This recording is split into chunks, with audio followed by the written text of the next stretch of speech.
Welcome. This is the Monday, January 9th, 2023 meeting of the Community Preservation Committee. My name is Jason Molina, the chairperson of the committee. And I can see we have a quorum, so we are in call to order. I do also want to note that with us tonight is Chris Goldrich as the Planning and Economic Development Department Head, and in place of Rowan McAllister. Thank you very much. Thank you. Okay, so the first order of business is to review and approve minutes from the December 5th, 2022 meeting. We had a revised edition sent out midday today, so we can certainly discuss that if no one had an opportunity to review the revised version. Anybody have any questions or comments about the revised version, or want to discuss the revised version and what differences there are? I reviewed the revised version, so I don't have any questions. Okay, so you're good. No questions on Likewise, my no end. questions. Good, good. Okay, good. Of course, good. All right. All those in favor of the revised minutes as posted to the drive, all those that approve, say aye. Aye. Aye. All those opposed, say nay. Approved. Okay. Next is an update on the CPA statewide trust fund distribution to Shrewsbury. And that was good news that was communicated out by the Community Preservation Coalition. And I'm just going to my spreadsheet here to see those numbers. Okay, so just to remind the committee and folks that are viewing, recorded-wise, that every year we have a distribution from the statewide trust fund, and that we have received for this year, based on $785,000 of local receipts that were received, we received a distribution of, around and up to the thousands, $238,000 on our first round of distribution as a normal distribution. That is the November distribution. And then we received an additional $64,000 as a result of the $20 million surplus that was added at the end as we're closing out the books for the year, and the coalition, along with other legislators, had advised to have that additional monies thrown into the community trust fund. And that was approved by the governor, and luckily that meant that we had an additional $64,000. So all in, we have I'm going to round it up, $303,000 coming back to us from the state. Also to remind the community that this is one of the reasons why we wanted to see CPA adopted, is because we knew that if we put money into the system, we're also going to get additional monies back. So that's $302,000 we didn't have previously, and that can go towards projects that we're going to be reviewing going forward. So I do want to note that it looks like we have another CPC member joined us. Rajesh? Yes, I'm here. Okay, thank you. All right. Mr. Chairman, quick Yes. question on the trust money that we got. So this is in addition to the regular CPC money that we would normally get, right? Yes, and for the fiscal year of '22, local receipts were I'm going to round it up to the nearest thousand, $786,000. So 786 includes the 303 no, or? 786 is what we raised locally. Okay. In addition to, we have that 303. Yep. So we have now, over $1 million coming in for this fiscal year. So Is that fiscal '23? well, we are in 23 now, Yeah. and so they based it on what was raised last year. Okay, so based on the tax levy of '22 then? Yes. Yes, okay. Yes. And when Rowan's back and for February meeting, we'll have to look at from a budget perspective, like what does it look like? We know right now from the budgets, the projects that are being requested right now, they fall within available funds. So we don't have to go, we don't have to think about that right now as we go into this discussion. But just so you know that we had these extra monies that came in. Okay. Any questions, comments about the statewide trust fund distribution? So we got the extra 64,000 because more money was paid into taxes here, is that what you're saying? As part of the overall state budget The surplus? overall? Okay. Yes. Thank you. There was a request, a number of legislators, the coalition requested to see if we can have an additional $20 million set aside for putting into the statewide trust fund. Mm-hmm. And so that enriched the trust fund, and then that got distributed out to the communities that Okay. adopted CPA. Got it. Thank you. Any other questions and comments? Okay, moving on. Okay, next is item 4, which is review and discuss any additional information received about the project proposals. So this was just a catch to see if anything has come into the mailboxes, any new information. I'll start with Chris to see if there's anything that you are aware of. I know that you're picking things up from where Rowan left and maybe in her mailbox Yep. during her absence, so I recognize that. Yeah, most of those should be getting forwarded to my mailbox now, but I did a quick look and I didn't see anything. Certainly can follow up to make sure that there was nothing missed for the February meeting, but I don't have anything. Okay. All right, thank you. All right. I did inquire with Rowan before the holidays, just any updates on particular things that I was focusing on. At least the committee had discussed in the meeting prior. So that would be, one is the project about the HVAC at the 1830 school building. And I remember there was a question about the electric panel, whether, that was going to be, does it need to be upgraded to have the HVAC added? And if it is that going to be a very costly item? The response back from Selco says that Patrick and a few Selco technicians took a look and confirmed that an electric service upgrade will not be necessary. And then from Patrick, the existing, in quotes, the existing 200 amp service has enough capacity for the expected system size, so an electric service upgrade is not needed. Okay, there we are. Number 2 is, if you recall, the Dean Park basketball court project. I was particularly asking questions relative to resizing where the placement of the third court was, to see if there was an opportunity to add a fourth or to regrade. And at the meeting, Mr. Esposito did mention that there would be additional fill that would be needed for that. I did comment back to Rowan. I don't know if it got back to Mr. Esposito at that time, in timely because of personal matters, but I thought it was still worth while checking in with him to see if he considered the idea after the meeting. There seems to be an opportunity. These are my words. There seems to be an opportunity to reconfigure the space so that a fourth court or additional parking could be added in the future. I agree that if the cost would substantially increase to relocate the third court, then it would be a tougher sell to the committee. But if it's a relatively small increase, then why not consider it? So that was my instruction back to Rowan. Like I said, I don't know if that made it back to Mr. Esposito, but that's something for consideration.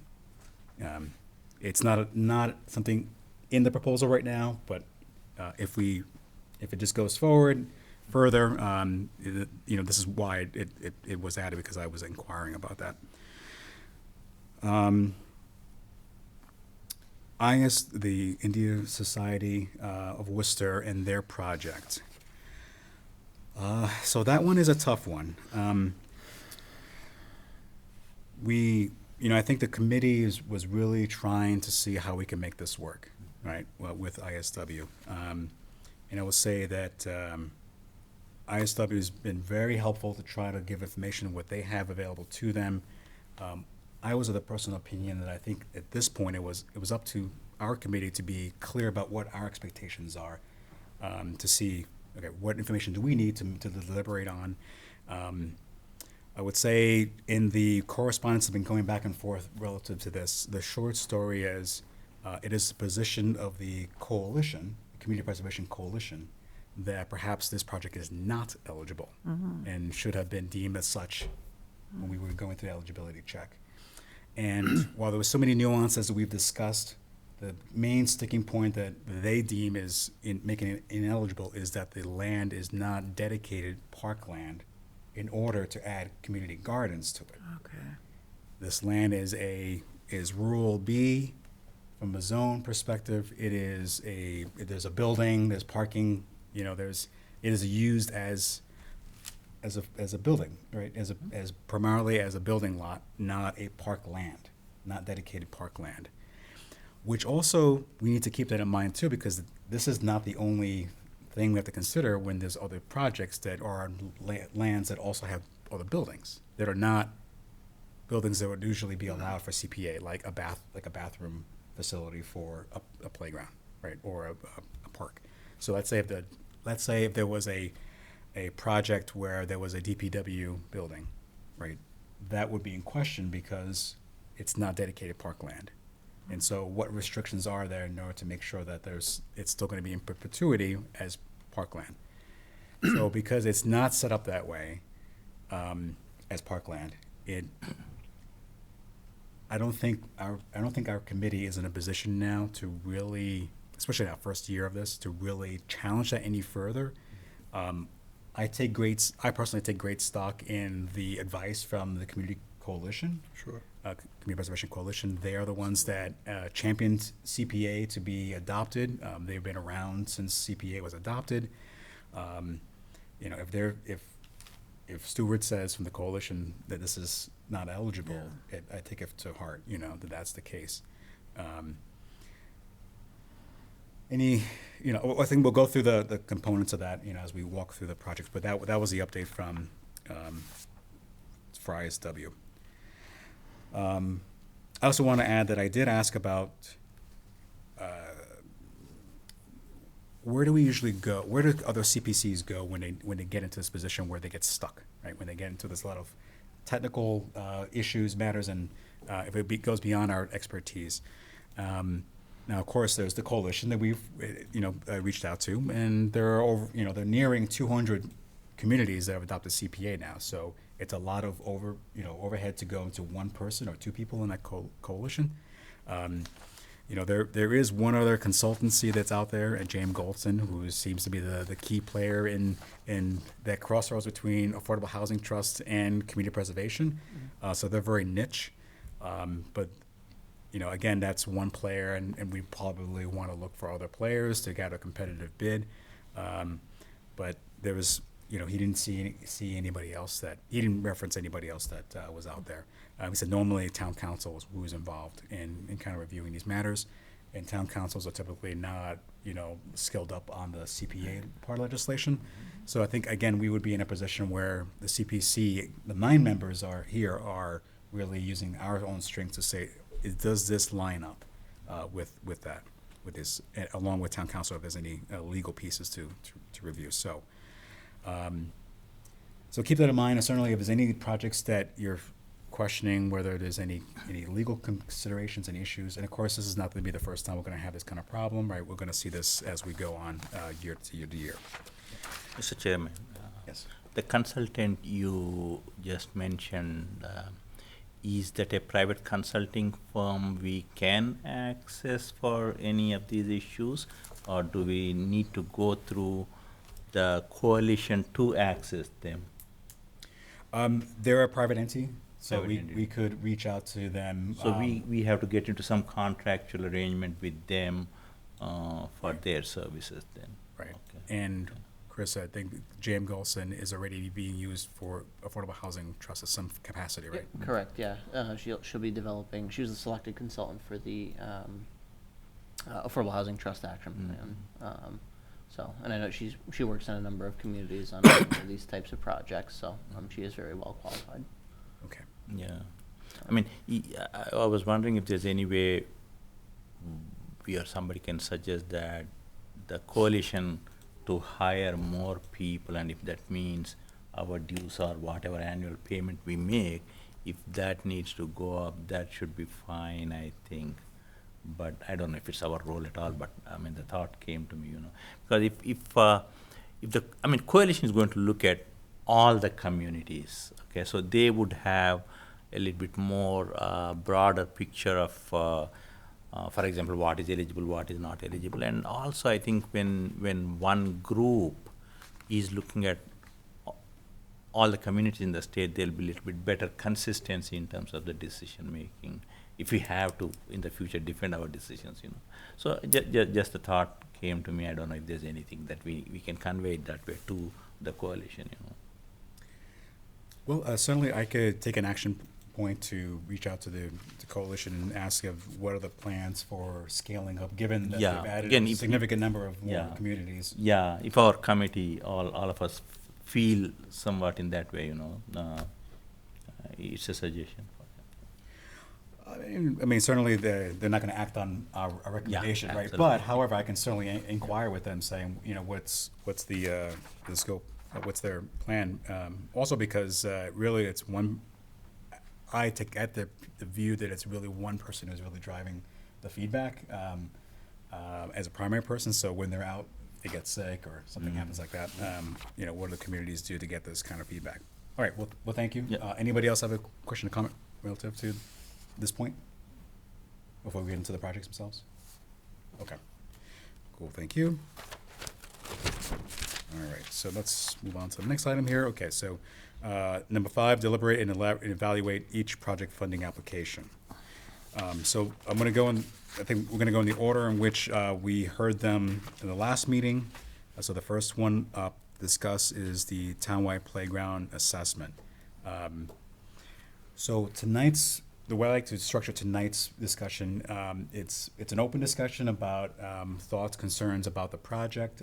If you have an opinion of, I'm strongly in favor of this because X, or I strongly have issues with this because of Y, that's what this point here is, to just openly discuss those issues or in favor of. Any questions that you may have that we feel that you haven't had an answer to, and we should be kicking it back to the applicant, this is what our time here is for, to try to get that kind of answer sent off through the plan department to the applicant to get that detail ahead of the February meeting where it's feasible. One component that we haven't talked about so far with the applicants is prioritization. So that's really our role to look at that. So while every applicant, by going to this point, we're saying, except for ISW, because of the reasons why I mentioned earlier, while they may be eligible, is it a priority? Is it a priority now?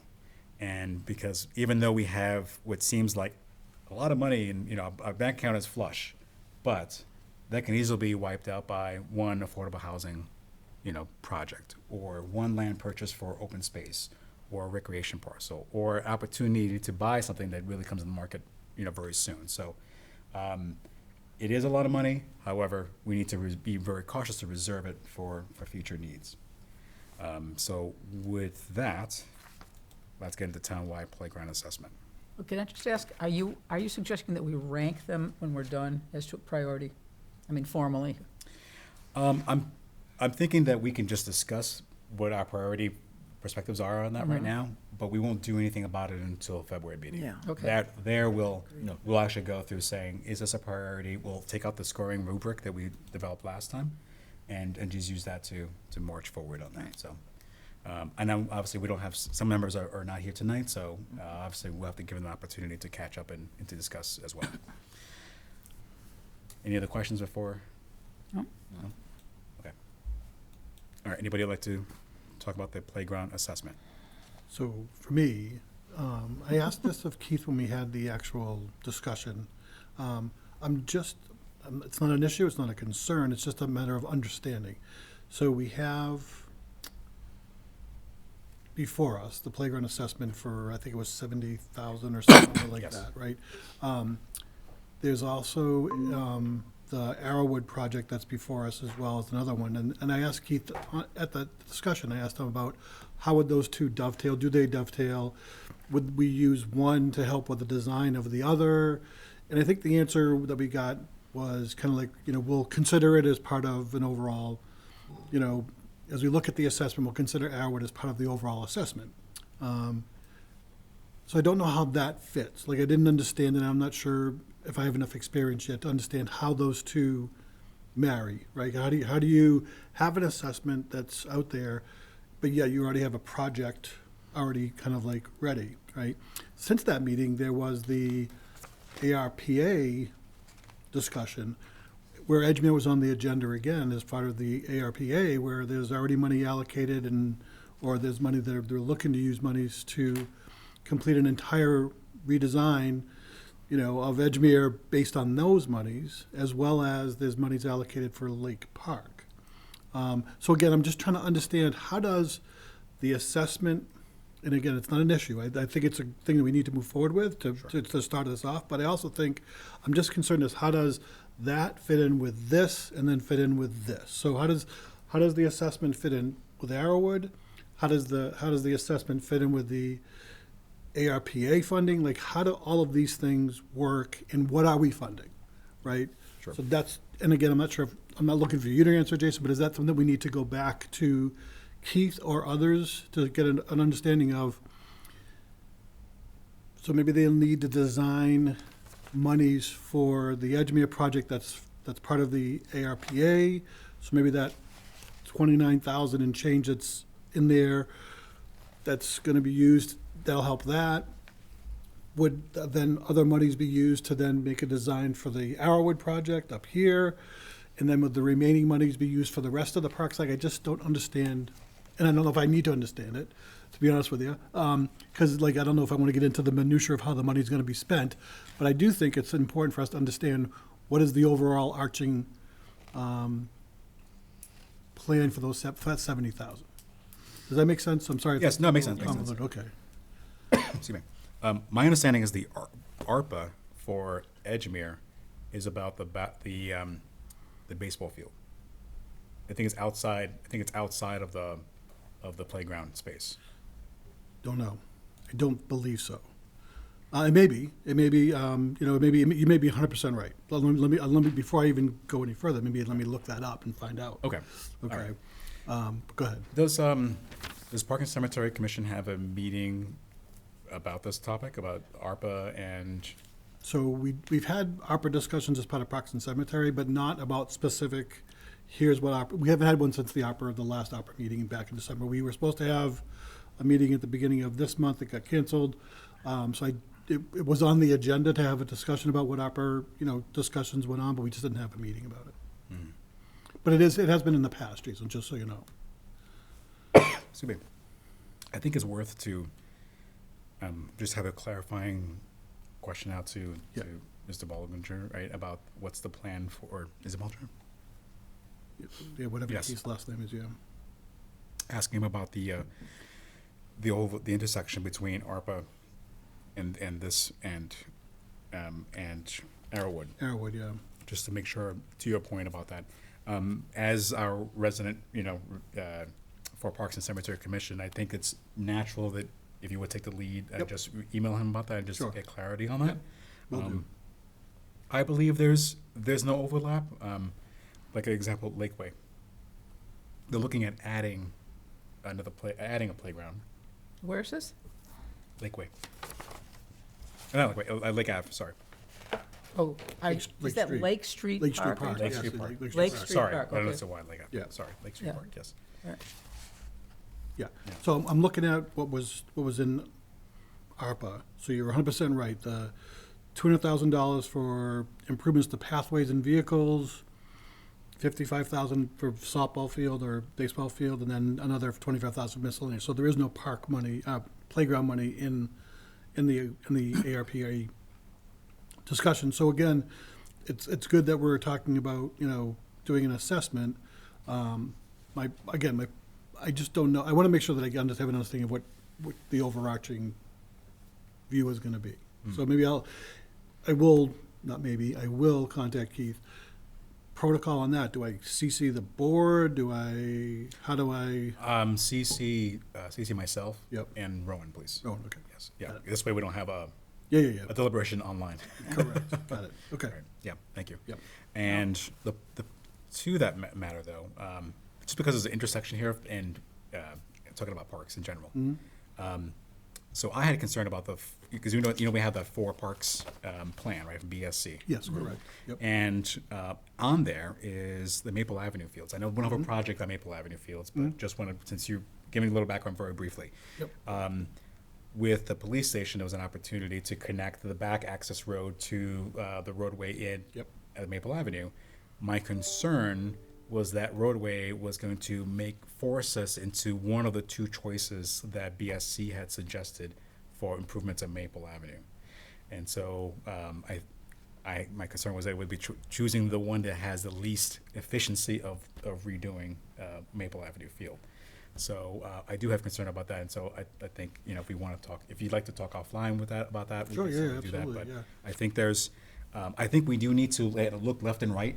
Look at ARPA. What are they trying to Right. accomplish?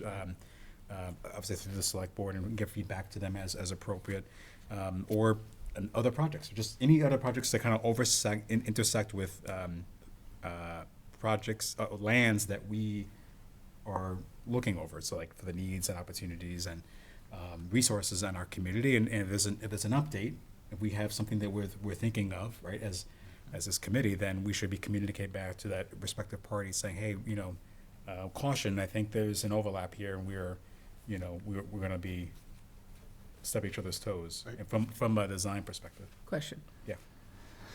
Are the Maple Avenue fields included in the playground assessment? No, because it's No, no okay, playground, so yeah. this is, No. you're talking about this just in general This is terms? the general because, Okay. just expanding it out as a Yeah. conversation about parks. Jason in keeps looking general. at me saying, oh, I gotta talk to Jim about this. Okay, Yeah, so absolutely, like, I mean, we've had lots of discussions about Maple Ave in the past, about when we had that, master plan drafted a few years back, we had discussions about that. Since the police station's been built, they've been talking about, or being built, they've been talking about having the ability to utilize the roadways that are in the Maple Ave complex for emergency vehicles. And there's been a lot of concern on the board, the Parks Board, about what does that mean to existing fields that are there? Kids go back and forth on that, 100 times, especially with soccer going on. So, what the concerns that we raised are all around safety. about Okay, makes sense. Guardrails, clearing paths so that you have pure vision, some notification if an emergency vehicle is going to be coming down one of those ways. We've been told a number of times that's only going to be used if the primary road is not available the primary driveway is not available for whatever reason. Right. But as anybody knows here, like as soon as it's available, there's going to be a reason to use it, right? Whatever that reason is. So again, our concern with the parks is how safe is safe, and how can we make that even safer? Okay, all right. So my general point was about, there's an intersection here about other projects going on in town and other efforts and how they work with us. So it may not be mostly for this playground assessment, but Yep. there's an intersection here because as we think Okay. about our resources. And then, so just one other, how do I go about getting Keith's email address? I'm assuming we're going to do this via email. Is there, and then I thought we have to discuss it here, It's- Jason, if you could just figure out. It's on the. Is it on the application? Okay, perfect. What I'll use that. okay, either that way, or I can do a kind of introductory email with what's been I, discussed. and- no, I know, but that's okay. I'll utilize what's on the. Yeah, it's on here. Got it. Perfect. Got it. Thank you. okay, while we're on the topic of this, the juncture of the playground assessment and the Arrowwood project, I know one thing that they want to work out, from my understanding of what we talked about last time, is that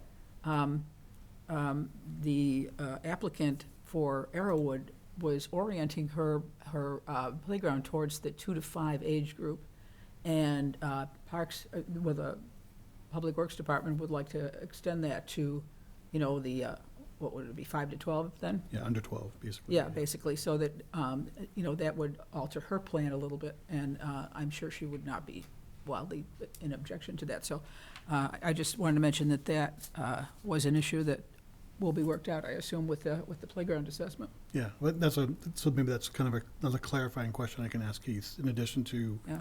and maybe I can, not maybe, I will figure out a way to overarchingly kind of include both of those, right? How does it affect Edgemere, how does it affect Arrowwood, and what are the, if there are any overlaps, what are they? If there are not any overlaps, then please help me understand and help the board understand exactly how those monies will be allocated and what they'll be used for, if at all possible, And as an opportunity to reduce the price. Because if you're already designing it could that design process already just handle the fact that saying, okay, normally you'd like to have two different groups of age groups. Do you really need to assess what's there if you already plan to do so, right? So, anywhere we can squeeze some money out of this so we can save for the big things, Yeah. right? Or should the design process, if there is gonna be funding for Arrowwood, should the design of Arrowwood come out of the funding for Arrowwood and then utilize whatever is remaining of the 70,000, if we do approve both? Right. You know, again, I'm not Yes. saying we should, I'm just saying if we do, then should we say, okay, well, the $200,000 that they're being asked for the Arrowwood, should all design work be utilized for that? And then the remaining 70,000 that's being asked for over here for the rest of the town parks, should that just skip over Arrowwood? You know, should we just say that's gonna be a feedback in once it's utilized over here? Right, so, yeah, so I think definitely that'd be a great clarifying question, but, is there an opportunity to reduce the ask? Yep. Yep, Yep. yep, in some way to carve it out. Yep. Sorry, a lot of, I mean, I hate to sound like a negative, I'm not a negative, I just wanna understand it, that's all, you know? No, I agree, and you're in the position to do that. That's your role, right, as a Park and Cemetery Commission representative, so. Yeah. Anybody else have a question, comment about this project? No. I think my quick question. Sorry if I don't. Go ahead, Rajesh, go ahead. May, may I? Yes, please. Yeah, the one quick question regarding the parks overall assessment. I think I asked this question last time, but maybe I need a refresher on this. So the overall playground assessment. So will it make sense to have the Arrowwood wait until that assessment is done and a standard has been established, and then the Arrowwood can adopt those new standards and needs and requirements by the assessment report, whatever it comes out, or it should go in parallel? What does the committee thinks? Members think? So to answer that, I'm looking at the timeline field for the application. So let's just, I'm kind of walking through this now. So playground assessment says they're hoping to begin in July 23, and the goal of assessment completed by early fall. And then Arrowwood timeline. First phase is requested for this year's CPA funding, will take around 60 days, July through August 23. So it sounds like the timing is just overlaps each other, and I think we just, what if we just bundle that into the questions? You know, does the timing work out where you can get both? I mean, we'd be allocating for the year, right? So it's not like we're saying, oh, you can't, you gotta be done by August, right? We're saying you're allocated in this fiscal year. If they do wait for the assessment to be done and then begin, if as long as it's within the same fiscal year, I don't see why the committee would matter unless there's an issue with milestones and have a question about project completing, But I think I personally have faith in Mr. Boltinger as a town employee to facilitate this in a manner in which that will make sense fiscal year. Rajesh, you want to add anything else to that, or you agree or disagree? No, I think as long as both parties know that that's what the expectations from the committee is, to coordinate and then work together, that's perfectly fine. Yes. Any question? So the additional question you want me to ask Keith is, should the Arrowwood, How are you going to time the assessment and Arrowwood? Should they be, if they're both approved, how would they be timed? Timed. So that, would the one be done, the assessment be done before the Arrowwood project? If indeed you needed to have overlap. Kind of bundling into your question, right? It's Yeah. like a tree of questions there. Yep. And then the other part, when you asked last time, which was, how are we going to have feedback? How do I have community feedback into the process? So, I think that's worthwhile to ask. Have you given us something more thought? What would that look like? Because obviously, I think as your committee, your commission, sorry, would be, I'm guessing, highly involved in that, Yeah, that part. yeah, like I said to you at the last meeting, like I would think that once we have the assessment done and what, so the outside consultant company, if, again, assuming that we approve it and go forward and town meeting decides to go ahead and fund it, so we're gonna have this pool of money that's gonna be used for assessments. Okay, so the company's, again, I'm just walking the walk. The company does the assessment, they say, hey, here's our recommendation. I would assume that at that point, as part of the Parks Department, we would then say, okay, community, here's what we got. How do you feel about this? Do you think there should be additions, subtractions, that kind of thing? Very similar to what we've done in the past. That's how I would like to approach it as part of the commission. But again, I'd have to wait and see what we get, if it gets approved, and if it gets funded, what comes back from the consulting company. Okay. And that would also impact the timeline, because then Yes. feedback into like, Correct. what do you Right. design? Right. So that's why it may seem like Arrowwood may have to move out longer. If Year. we try to incorporate it, if we keep it separate, I mean, because the one thing that we discussed last time about Arrowwood is, here's an individual, a community person that has put this forward, right? Like, it's our first year, this could be, something that we could, stick a flag in the ground and say, hey, here's one of the things that CPC is all about, right? Is a person in the community putting forth a project, the project gets reviewed by the board says it's gonna be, so that's one of those things that you don't wanna say, hey, because then I think it leaves a bad taste. I'm not saying it has to be this one, I'm just saying that there needs to be something that says, there's a reason why we raised your taxes, there's a reason why we're doing this, and here's what it looks like. Right, right. I think we need to show that, especially in our first year. Agreed. If I may, the Arrowwood project, in my mind, is somewhat commensurate as the Edgewood project. They're in the same stage of progression. Because with Edgewood, they're looking for monies to design it. The monies that they're asking for is $30,000. The Arrowwood project is looking for $40,000 to design. Everything else is an assessment. The assessment has essentially been done for Edgewood and for Arrowwood. Edgemere, sorry. Yeah, you know what I mean. Really know what you mean. So maybe it's helpful to think of it in that sense, and the fact that Arrowwood has these cheerleaders and people who are willing to take the lead on this project is what sets it apart, as you said. Yeah. Yeah. So in other words, Arrowwood is ahead compared to the town proposed all parks one. Oh, that's good. Yep.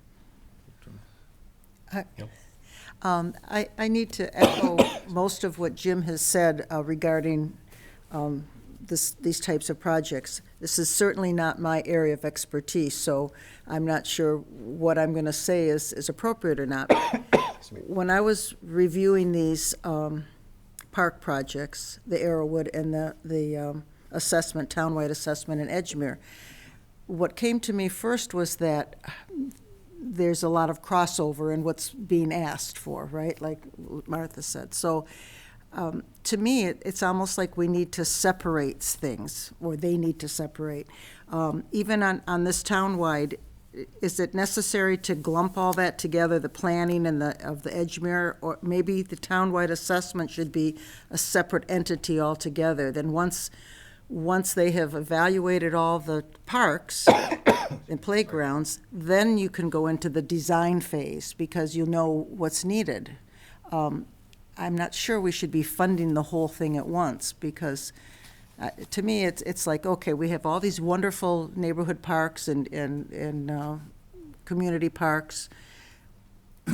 Why not do a total assessment? Maybe 7 of them need new swings, maybe 3 of them need ball fields or whatever.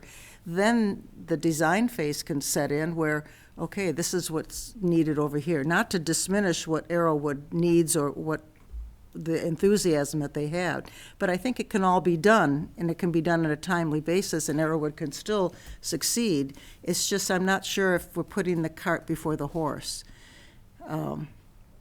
So I personally would like to see the assessment phase done and then go into the design phase of what needs to be done for each park. It seems like they're commingling everything together on this proposal. That bothers me a little bit.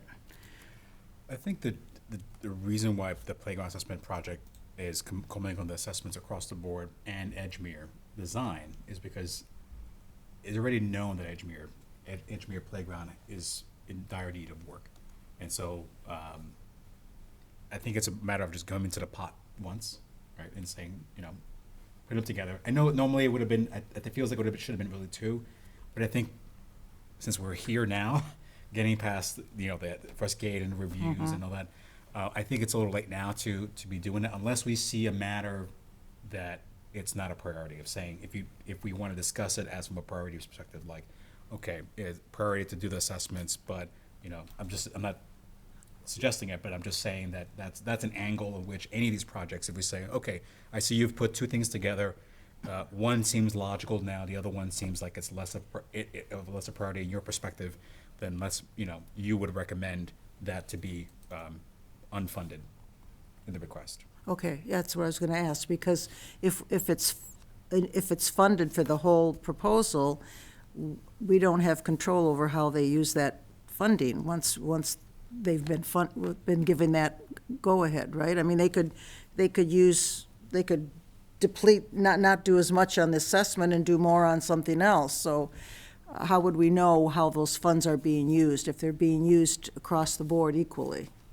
You know what I'm saying? It's like, Yeah, so the other thing is there's a level of professionalism that we have to entrust in this, so that, if you're saying this is what it's gonna cost to do so, they certainly, like any other budget line item in the warrant process, is that you're approved up to this number. Hopefully you come under, right? And so if you need to go over, then that's not gonna come out of CPC because it's gotta be paid for some other way.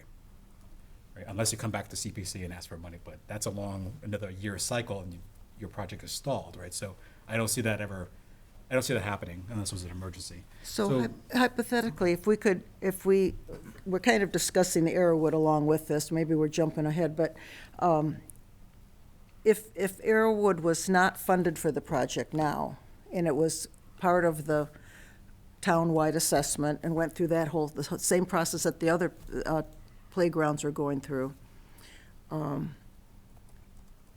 there is the potential that more could be done to Arrowwood through that whole process. I mean, it could be in their benefit, because the assessment might show that more is needed than they're asking for. That right there. All I'll say. Okay, I think that's the key question. My perspective, right? What you just say right there. right.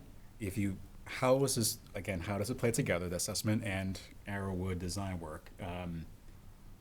Would the assessment flush out any more work that should be needed, right? Right, so maybe instead of funding what they're wanting now, I'm not saying not to fund, I'm just bringing up a hypothetical. If Arrowwood was not funded now, and it was part of the whole town-wide assessment,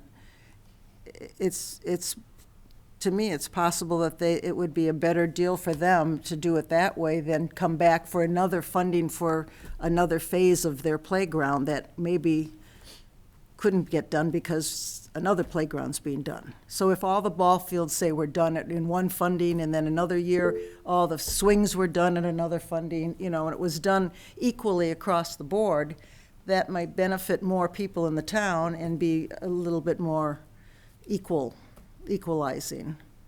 Okay. They all need it, we know that. Yeah. I probably don't even need an assessment to tell us that they need work. It's what they need. Right. I just want to. Do you want to clarify that point, or do you want to add more add a different point? So I want to be able to just make sure that Jim's got clarity about if you have any questions about what Gail just said. So I do not. I understand, because I think, Gail, you're basically just saying, should we take this in a step process? And again, I'm going to paraphrase what I believe I heard, Gail, right? Should we do the assessments first Yes. across the entire town before we start saying yes Funding, or no design, to any and- other and- design work or anything like that? Yes, in the actual work. That's what I thought I heard, so that's good. Thank you for allowing me that, Jason. Sure. So my question, which may be followed by a comment, is, does our funding process allow us to place contingencies on funding? So if we were to fund Arrowwood, could we make that funding contingent upon it going through the same assessment process as the other town playgrounds? Because the funding request is for design work. We could place stipulations, yes, but you say, do you mean contingency as in the fact, like, if this doesn't happen, then do that? Or do you As mean? in, you will like- not receive funding until you go through this preliminary step, which would be participating in the townwide assessment or assessing the playground according to the same criteria that we are using for the other playgrounds. That's, That's where I my believe that thoughts is are. possible, but Okay. I'd like to see if we could just get that through. I mean, again, there's also a trust factor, as we're dealing with Yeah, professional absolutely. Yeah, services in- absolutely. Right, right. in-house, right? Yep. So I'd like that opportunity to have, Keith respond. Yeah, Yeah. his response Yeah. on that. Yep. And see how that goes. I think if we were working with an external entity where there was no, Right. you didn't have that established understanding of how they operate, then I think that's a calls case for that, or especially if we're dealing with an affordable housing building and needed to specify, like, you need to go through the planning department to go, or ZBA, to this, to that, those gates, et cetera. Then I think then that's, yeah, definitely would say, do the following steps. Okay. If I could just follow up on that. Keep in mind that, these, you say I'll get to you, Raj. professional respect for these people. They're all in the same building, all working, desk to desk, and, across the whole range of projects. So I don't think there's likely to be any huge overlooked opportunity there, don't you think? They'll be, all in the same department, and all the public works guys, and their little contributions that they put in to these plans, and their, and the landscape architects that they hire and so on. They'll all be working together. I think it probably will be, a nice synthesis. I agree. Rajesh? Yeah, thank you.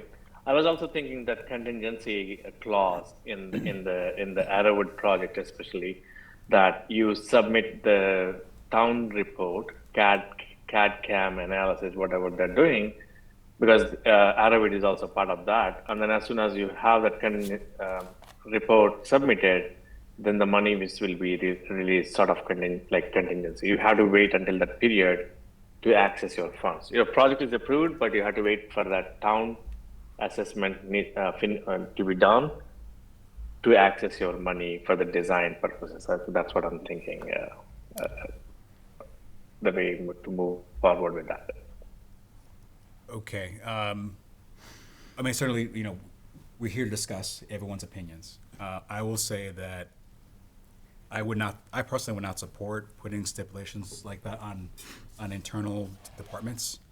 I don't know if there's any precedence for that, but it doesn't seem like there would be any precedence for that. And I think that we would leave that up to internal department heads to figure out how the best, communicate how what the intention is, right? And leave it be. I think that there's no precedence to say that that there should be any rule like that, right? To say withholding money because I just leave it there. So I personally would not be in favor of that kind of stipulation. Just my personal opinion. Okay. Just a quick Yeah. question. From what I understand, it appears that the Arrowwood Park already has now an assessment, right? Like they are asking for design money. This is a community assessment of like, hey, we go here. So it's probably not the same assessment that the town is going to go. No, not a professional for the assessment. Right, This right. is these citizens who residents, I should say, that were there and say, okay, this looks like it's in a dilapidated state. It could use some support. And I think a lot of our neighborhood playgrounds, in my personal view, again, the same kind of like layperson's view of the assessment, like, oh, okay, that looks like it's in a bad shape. Yeah. Okay, anything else to add relative to assessment, playground assessment? Okay, I think sounds like we're good with that one. And since we're on the roll and they're related, is there anything further relative to Arrowwood that we haven't already discussed? Again, I want to say it again, that I believe a project like Arrowwood is one of those ones that we can really use as there are others as well. So I'm not advocating it this one way or the other. I'm just saying, I just want people to hear that. I think that's one of those ones where you can just say, here's what we did, right? I really think that that's something that is needed. I think it's something that really could show the value of us and what we do, and it really, those are the kind of projects that I think are definitely worthy of our consideration, you know? That's all I really wanted to say on that, Jason. Yep, definitely agree. I love that it was resident-driven request, so it's great, right? Not all resident-requested projects would be successful every year. And of course, you know, ISW is an example where there's some challenges there, and we'll get to that one. But okay, cool. Anything else relative to Arrowwood, since that was also coupled into discussion? Okay, not hearing any, we'll close that out. Okay, and then, let's see here. All right, why don't we stick with playgrounds and parks, et cetera? So let's talk about Dean Park basketball courts. All right, any questions about that project?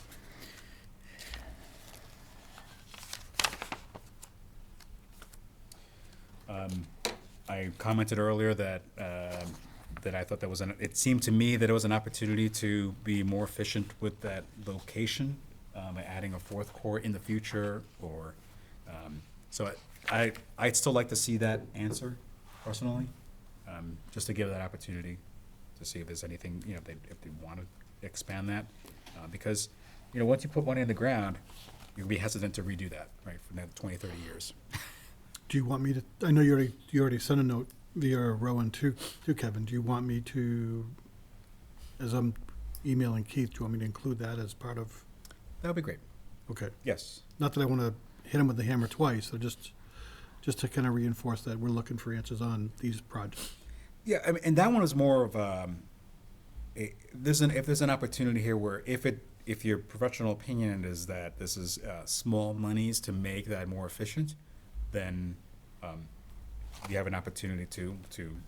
I personally feel like, and if anybody here disagrees with me at this point, because we're in February, but if there's an opportunity to, it's small money and to incorporate into a revised number, then let's go. I think it's worth to go for it, unless anybody disagrees. Otherwise, if it's going to be like order of magnitude significantly more, you're probably best not to revise it and just leave it be. Yep. Okay, so you're talking about the potential to move one court slightly to make a little room that might be used. I think what Kevin said was that the step was Yeah. pretty dramatic, right? Like, Yeah. you know, from where so that he would say that if you were to do what Jason is suggesting, that it would require, Massive fill was, I think, his I don't know if you use the word expression. massive, but, you know, it's a leveling of that area. Yeah. And what the cost would be versus the reward, right? Like, would it Yeah. be cost prohibitive to do that, to add the fourth court? Basically, that's the question, right? Right, for a future fourth court or extending the parking lot or because whatever it the may parking be. has Yeah. always been horrible over it. It's Correct. been pretty bad, right? Yeah. Yep. And I Is this think, on the roadway side near the pond are you talking about, or is it on the other side, the west side? north of the pond. Yeah. Yeah. So the pond roadway basketball court. Pond, roadway, basketball court. Right, so between the roadway and the basketball court is this, little bank and a couple trees, right? Yeah. Steep so grade. It's not a little bank, it's a steep grade. Yeah, It's a yeah, I good- mean, it's probably as tall as me. or I would close say to that, it. yeah. Yeah, okay. Actually, so I apologize, Mr. Chair. I actually do have a response from Keith Baldinger on the question.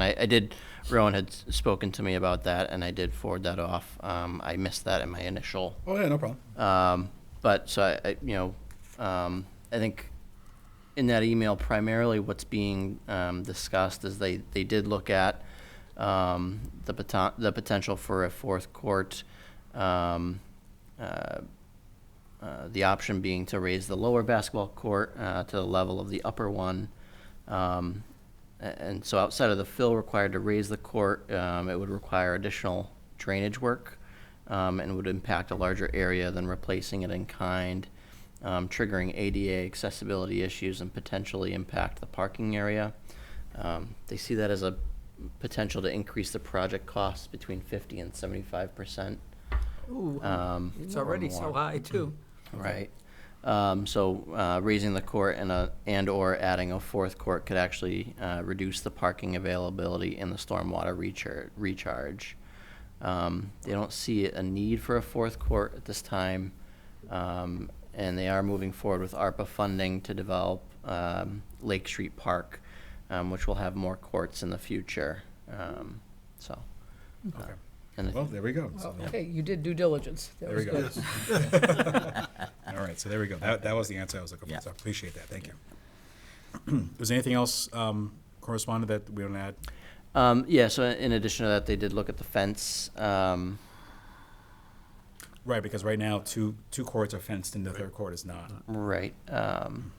So as for the fence, if they have additional project funds available, they may look at adding it, but it would also change the look of that area of the park. And they would like to have some discussions with the Parks and Cemetery Commission, and do some additional community outreach to see if that is desired. They're not currently aware of not having the fence on that court as being an issue. Okay, all right, cool. Well, thank you. So, due diligence. Check. Okay. Anybody else have any questions, comments? Playground? Yeah. I have a comment and a question, I guess. As far as the funding goes, the amount funded, how important is it for us to have more of a breakdown of costs? You know, this is a pretty large number, and it's just generally listed as construction costs, but it doesn't really give much of a detailed, accounting of that money. And the reason I'm asking that is because in their financial statement, it was stated that if the funds were not granted, then other sources would have to be sought, for capital funding or forms of grant funding. So to make a determination of how much money to give them in CPA money, it may be interesting to know how that breaks down, and if there were opportunities for them to fund some of it through other means, so we spread the money around a little bit more. You know what I'm saying? I mean, it's some projects have detailed descriptions of where the money's going, which is helpful to determine. That it kind of justifies the cost. I don't know where this money's going. There's no breakdown. So is that a logical number? Is that a high end, low end? Where does that number fall for a project like this? I have no way of knowing that. Is there a way to, you know what I'm saying? So suppose this was an itemized list that went into equipment, material, supplies. Are you ultimately getting at that you would think that Well, maybe what I have materials is the could be project offloaded budget to another- form, and it just has the big number of 375 on there. Right. And under that, it just says construction costs, 375,000. No, yes. Okay, so what were you saying? Well, because you were asking, you started the conversation saying, is there an opportunity? I can't see what in this number Well, I that don't- could possibly be funded by another source. I don't know. Or do we just say, or do they break it down? Maybe it's not, they don't do the whole project for that, and they do part of it with our money and part of it with some other funding. It still could cost 375,000, but is there a way of sharing the cost with somebody else, is what I'm saying. I don't know. Okay, I'll get to it. I mean, there's, I don't know what grant opportunities are out there for something like this, so Right. that hasn't been explored.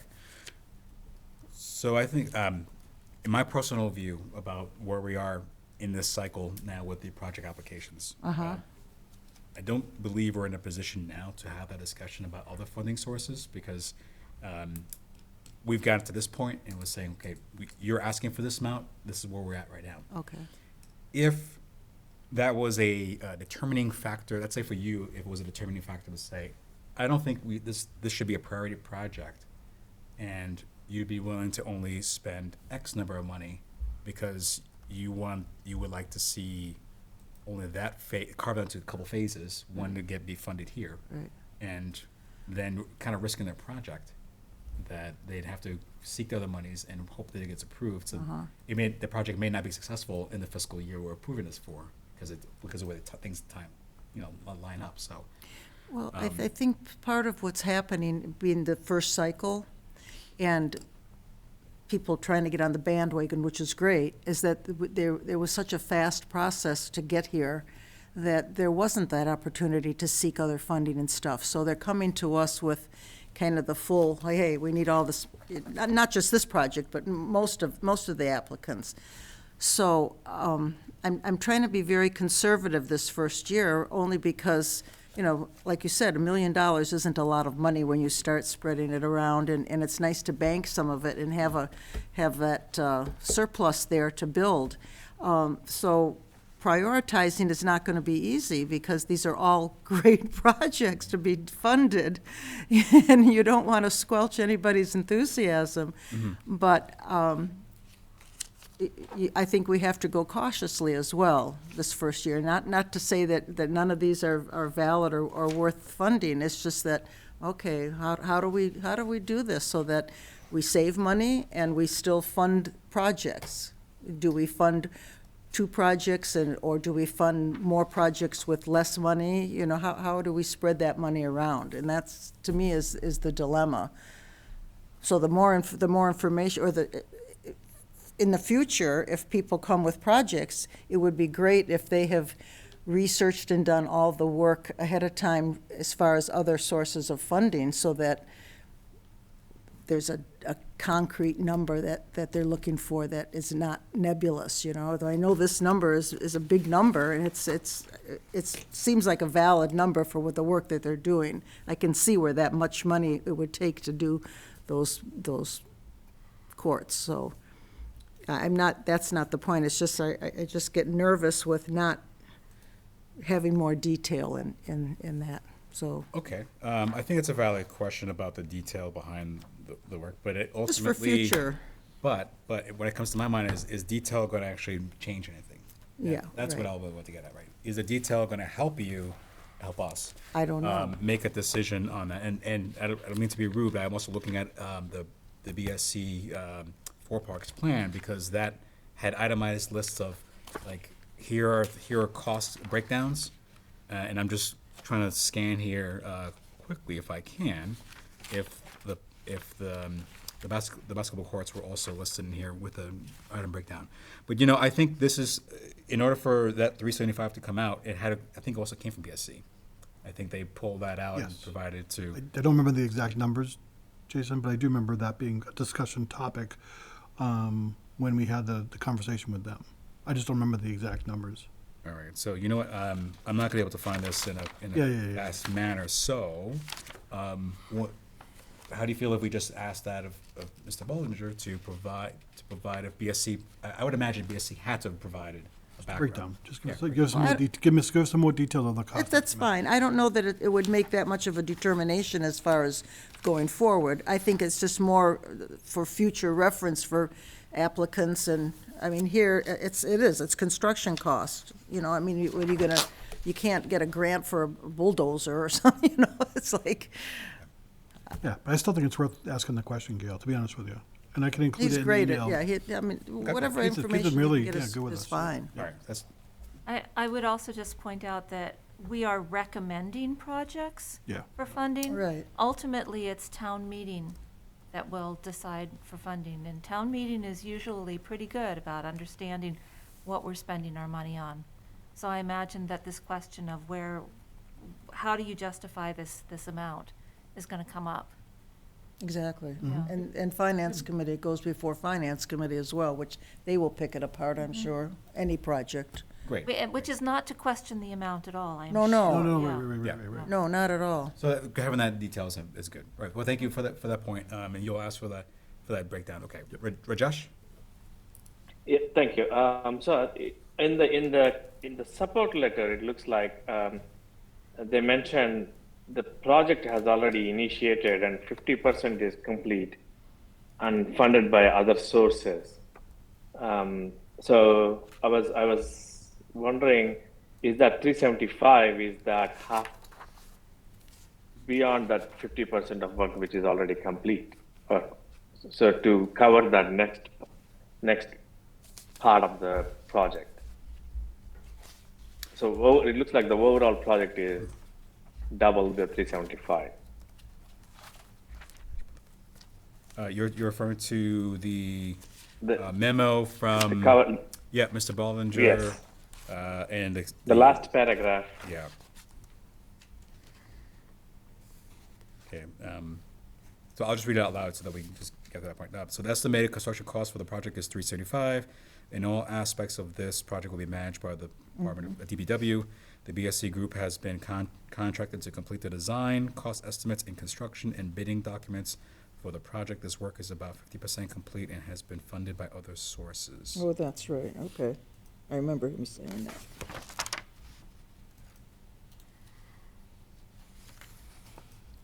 All right, then it's not necessary to ask him that question, Sure. But, unless somebody else wants clarification. yes, Okay. because, so you asked gonna for ask the que- 50%. I'm gonna ask the What's, question. yeah, what's that breakdown? So I'm asking the we question. also don't want to we don't want to go to time and say authorizing 375 and you don't need half of the money. Or was the overarching project 750 and they've already used 375 and this is the balance? Like, again, I Yeah, think it's yeah, important I to don't understand. Easily been the Right. case. Right. Yeah, yeah, yeah. But key thing is we can't overlap the money. Right. Right. So, no, in the budget proposal, they asked for 375. CPF funds required is 375. So, in that scenario, the total project is 750 or something, more than 750. So that means that the budget form should have been updated. If the rationale stands that there's actually True, more money true. needed, then that budget form should have been updated. Say, this is what CPA monies we need, and by the way, this total project is X dollars, and the delta is being funded by something else. So Also, it is, just to add to that, maybe I'm a little concerned on all the projects that are mostly from the town departments, not except from Arrowwood on ASW, let's say citizens projects. So, looking at it, I feel like, are we funding the project that town should have funded normally? Will that? I think we already covered that question, didn't we? Yeah. I So- think at the last meeting. I think we talked about that at the last meeting. However, I think that point about the 50% is making me a bit nervous, saying, well, it says that Chris has a, So I actually have an update. all right, cool, thank you. Somebody's watching. Is this real time? Okay. So the BSC did say that 325 to 350,000 for the construction estimate. Only design has been funded at this time, which would be, I believe, 50%.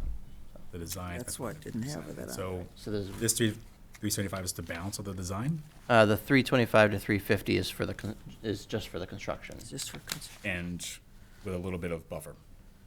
Correct. Because they're asking for 375. Correct. Okay, all right. Okay. So I still think we should, should we still ask for a better breakdown of the 375? To your point, you want to see the detail, we should have that information for a town meeting. A level of detail. wouldn't that's- hurt. It doesn't, yeah, it doesn't, Okay. it doesn't hurt if it's readily available. We're not talking about like, one shovel, yeah. $20. Yes. Pail of dirt, $5. Yes. Okay, Okay. cool, thank you. Thank you for that update.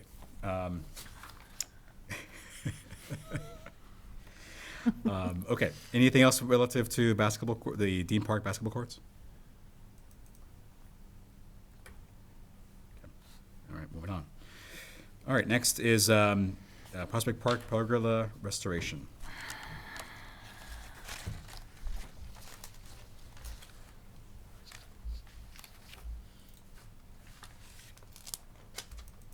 Actually, you know what? I'm sorry. Can I just take the back? I think we just have the same co-sponsor for the parking area at Camp Wonigan, correct? close that with, it's Kevin Esposito, never mind. Okay. Historic preservation, Prospect Park. Let's go with that. Oh.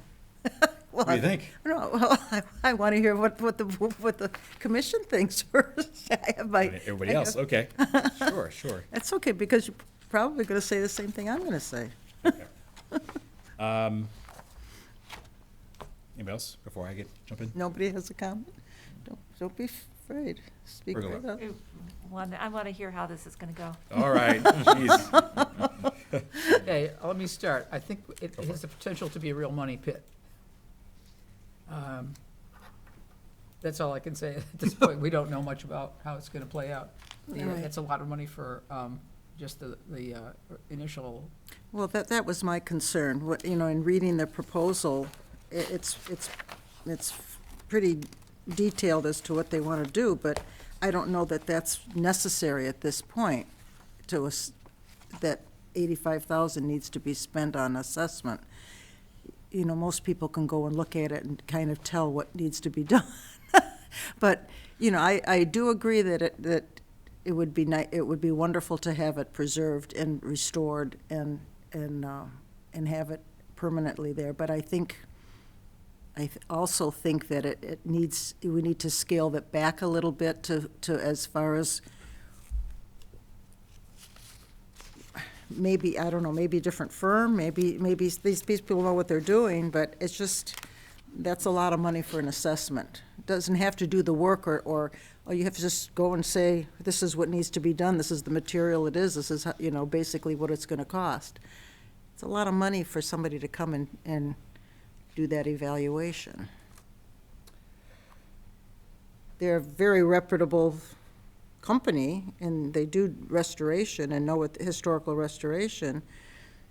I just have a little, I'm concerned about that, and like Melanie said, it's kind of a money pit from the beginning here, but I don't want to see it not done in some way. It needs to be preserved, but I'm not sure if this is the right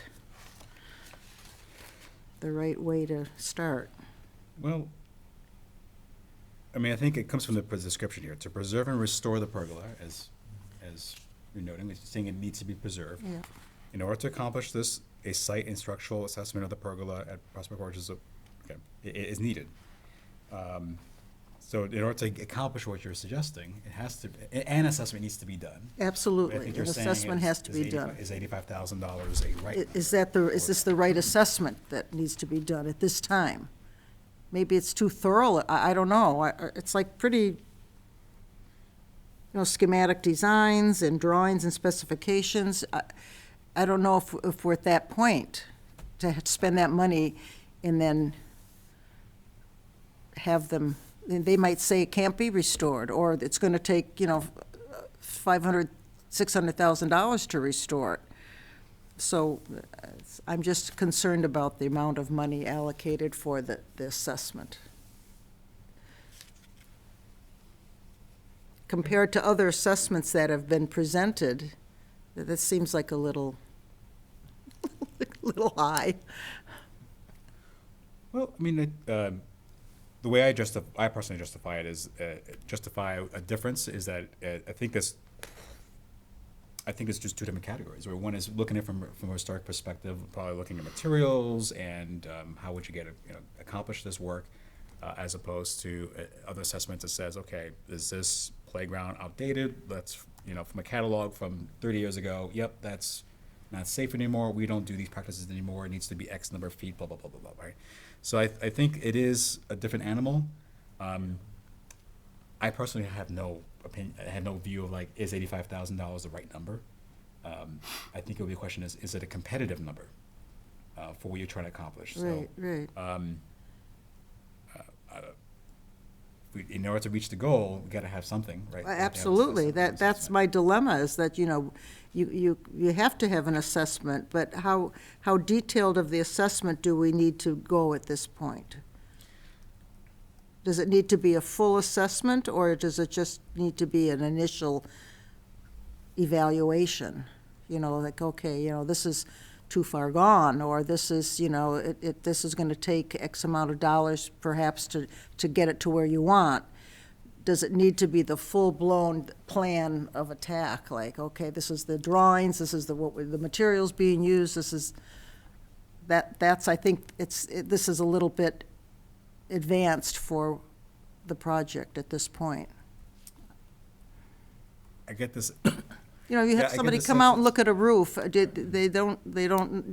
well, yeah, you need so many squares of shingles, and it's gonna cost this much, but they don't give you drawings and schematics, and it's like too detailed, I think, for where we're at in the project. I wonder if they got any other estimates on this. I got the impression no. I get the impression no as well. So, you know, if they only had one taker. you know. And the firm, I mean, obviously, the firm has done work with the town, and it's reputable, and, you know, there's I'm not questioning the firm, I'm just questioning the degree of evaluation that they're doing at this point. I think they're making the assumption that, yes, it is salvageable, and we want to develop a plan to do that. In the scope of services, the last bullet item is contract administration during the construction phase, assuming up to 12 project meetings. Yes, right. So they're looking ahead. Right, that's what, Yeah. I know, that's what I'm not sure that we need to look that far ahead right now. But I don't know how else you would do it, you know, other than just tell him, look, we just need an evaluation, we don't need a whole plan. Again, if we, Mr. Chairman, Yes. if we look at the project description, I mean, it seems to me that this one has three components, one structural part of it that they may have to evaluate, and then historical and landscape and architectural. So as Martha said, you know, like, they are kind of looking into future to see how to preserve this. I mean, as part of this assessment, I think they are going to say it should be preserved, and then the future course of action in terms of what needs to be done and lay out those things, I think. Again, I don't know, I have not gone up there to see this one, but if it's something that needs to be assessed to that level or not, that I don't know. But looks like they are going to do a much thorough assessment to make a recommendation of what the future costs are going to be. Right, and along with the structural assessment, there's also the development of this accessibility plan too. So that's included, so they add that into it. That's a whole nother component. It's not just the structural reconstruction and restoration. okay. Excuse me. Any other thoughts? I don't know what else I would ask them to do, I mean, or what they would need, you know, it's just a matter of, I mean, I don't know, I'm for the project, obviously, but it's just, I'm not sure if it's gonna get us where we want by getting this assessment. Like Melanie says, I think it's gonna be a long road ahead of them to fund the actual restoration work. If we're looking at $85,000 just for an assessment, you can imagine what it's gonna cost to restore it. So other funds will probably have to be looked at as well. Which would help, if they're given this assessment, it will be easier for them to get grant money and stuff as well, because they'll have something to go by. Yeah. Yeah, they'll have So- schematics, they'll have drawings. They'll have, Yeah. yeah, all right, of so that part of it. this may be the best way for them to, okay, we fund it, the whole thing's done, and then now you can go looking for other money to supplement CPA money. Yeah. CPA can't fund the whole restoration. Perfect. And that is fine, I think, you know. Again, if you are doing an assessment on a structure like this, it's even though it may cost more, it's better to do a little bit more thorough assessment, just so that they can use those pieces of information perhaps to apply for other grants, Absolutely. whether it be historical commission. Again, I mean, every time you apply for funding, they ask for tons of information. Yes, And the more you have, the better it is. So Right. if I'm erring on this, I'd rather err on the better side Yeah, to that's- have that's more work done, so that, again, if we can't fund the second part of the project fully, they may be able to use that information to apply for other funding sources. And just one other That's a good thing, point. yeah, and one other thing that I just wanted to bring up, if I have an opportunity, is from the Parks and Cemetery point of view, we're looking at expanding the cemetery into that area, not necessarily where the pergola is, but in the areas around that, right? So Right. that is on our agenda, that's something that's on as part of the budget discussions, I believe, for this fiscal year, to do that. It would be a great, I think, kind of dovetail into that, as to also look at the pergola, because that is something that is in that general area, in that general vicinity. It is something that would be really nice to see if, while we're developing and potentially putting in play a brand-new cemetery area, here we are looking at preserving existing.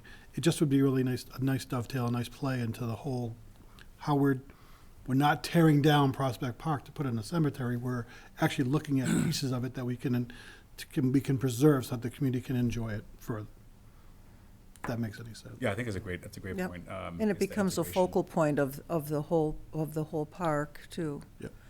Yeah, it's And it's greatly utilized by the town, so it's getting a lot of town participation. You know, we always look for funding things that benefit the majority, right? As many residents as possible can enjoy it, so this is a great opportunity. But like you, Gail, when I saw that number, I'm like, it just, Yeah, Yeah. it's pretty, I mean, it's been neglected for so many years, it's unfortunate, but I'm glad to hear that, that your perspective on it.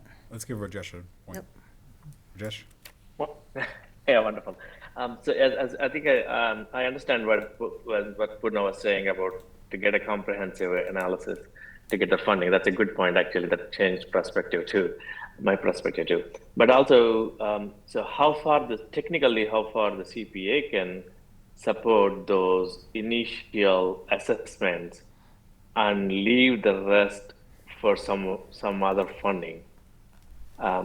Will it be a lost opportunity? Like all those assessments are done by CPA funding, but not necessarily next, where CPA do not have a say in how they move further. You know what I'm saying? So let's say if that comes out to be $1 million restoration, obviously CPA won't be the one right but for our reasons, we lost 85,000. Well, I mean, I think there's, we- I've asked the coalition this question in the past relative to assessments in general, and there are times when an assessment is made so that you have small monies in comparison to the work. Yep. To understand whether it's worth it to move forward. So there will be times where that does happen. To your point, like you might get that point and say, oh, that's too big. We're Yeah. not going to do that. And I think that's certainly a risk for this project as well, and a factor that should be in our deliberation in February. But is this an $85,000 request that we should entertain? Is it a priority under CPA money? Yeah, knowing that the next project is, next request is going to be the large one, right? All right. Well, thank you. Any bills? Well, the thing is without the CPA funding of this, the project couldn't go forward at all.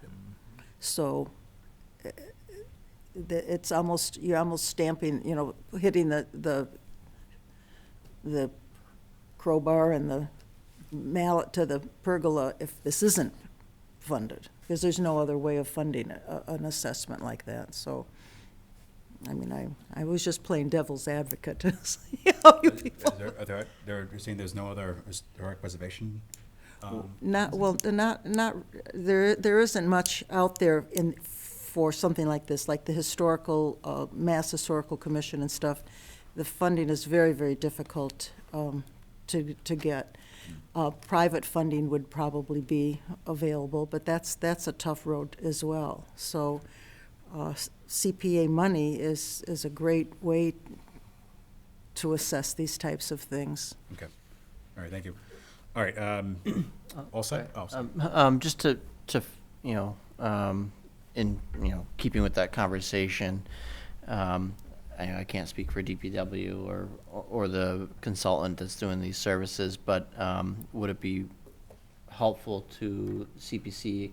I could reach out and see if there is a potential to split. They have that lump sum amount for the scope, and if they could split out, or would even be willing to split out, the design and assessment, because they do include the contract administration and the bid phase questions that may reduce it in some way, and CPC can consider it in that portion.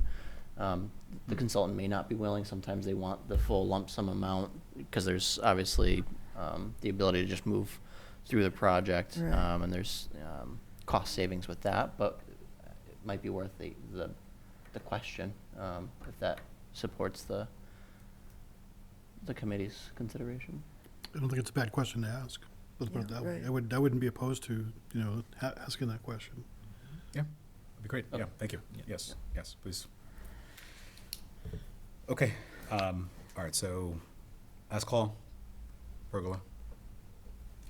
I just want to call out that they are, as part of the proposed work, doing an accessibility study. And Yeah. I know that's necessary whenever you're doing any public parks work, but I think it's also a real benefit to this project. Okay. All right, thank you. All right, next, so we're halfway through, and we're 8:30 now, so an hour and a half. So, we'll just keep marching on. All right. Yeah. All right, Camp One again, parking area. Thoughts? I'm still dismayed by what, the number, the financial number. I love the project, I love the project. I envisioned it as a much simpler project.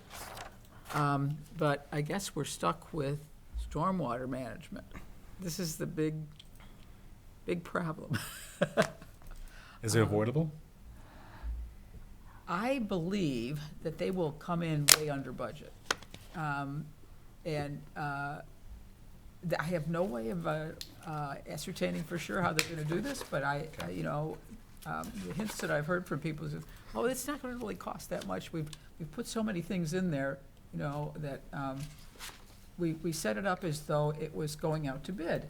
And so there's a lot of things that they've charged for that, that may just disappear when they do it in-house. Just be covered by the normal activities of the Public Works Department. I don't know how this works out. I really don't. But for instance, they've already cut down some trees on that parcel. And, I haven't heard anybody saying, that that's gonna cost anybody anything because the guys were on the clock for the town. So if that's how it's gonna go, it really come in a lot cheaper than we hoped. But, that can't be documented until they're done, as far as I know. So I'm really at a loss as to how to handle this. Can I say something, Mr. Chairman? Is it on that point? Is Yeah. that- Okay. Yeah, in general, the yeah. cost, but, Yeah. like, suppose if we award, if we approve and recommend this, and if we recommend it for certain amount of money, if the total project cost comes down below that, the money will be back in with the CPC, right? Yes. So that's good news that way. Yeah. The other thing is, again, I'm speaking very generally, not with respect to any particular item for this project. With the way the costs are increasing for everything, I'm going to be surprised if something comes under budget these days. Most construction projects, most work. Again, my comment has nothing to do with the specific numbers here because I didn't go into that detail here. But from what I see, everything is kind of coming over budget. in this last 1 year and going forward for most Yes, projects. it's going incredibly. Yeah. Yeah. So again, I mean, if they are putting a higher number for some reason and we don't have any way to kind of evaluate that and we approve that, I mean, again, There's apparently no way to do this without considering the stormwater management issue. And that means it has to be paved instead of just gravel. That means there have to be catch basins, there have to be, I mean, they're allowing something like $50,000 for the stormwater management, which that never crossed my mind when I originally thought about this. I was running on an assumption from about 2008, a project in Northborough, which was a $12,000 project for cutting down some trees and putting a little patch of gravel on Davis Street. So, you know, I thought that sounds good. You know, we could do that. And, you know, even allowing for a lot more tree removal and, you know, for a lot more money for tree removal, it still seemed like it was a doable project under much less money. So in my conversations with Andy Truman and Kevin Esposito, they all like this project and want to go ahead with it. And I think they would, you know, they're just full speed ahead on this. They must know something I don't know. That's all I can say. Okay. You know, it's a leap of faith on this, you know, and you don't want to go to town meeting with a leap of faith, but, you know, maybe they'll have more information by the time we roll into February, and maybe we can ask them how it looks at that point.